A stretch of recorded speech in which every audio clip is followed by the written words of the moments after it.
Hello guys, welcome back to my channel. আর আমি আজকে তোমাদের জন্য একটি সুন্দর গল্প নিয়ে এসেছি। আর গল্পের নাম লেখকের ভালোবাসা।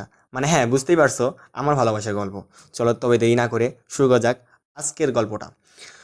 আমি যখন চতুর্থ শ্রেণীতে পড়ি, তখন সে আমার ক্লাসে এসে নতুন ভর্তি হয়। তাকে দেখে প্রথমবার মনে হয়েছিল কোনো মেয়ের সাথে আমি বন্ধুত্ব করি। তার সাথে বন্ধুত্ব করার জন্য আমি প্রথমবার কোনো ক্লাসের মেয়ের সাথে কথা বলি।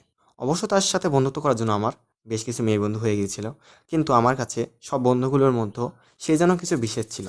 তার কাছে আমি বিশেষ ছিলাম কি না তা আমি জানি না। তাকে আমি আমার মনের কথা বলতে পারিনি।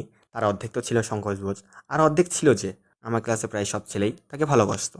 অবশ্য সে আমার বেস্ট ফ্রেন্ড হয়ে উঠেছিল। আসলে ছোট ছিলাম তো, কোনটা ভালোবাসা ও কোনটা ভালো লাগা বুঝতাম না। তাকে নিয়ে কত স্বপ্নই না দেখেছি, তার ঠিক নেই।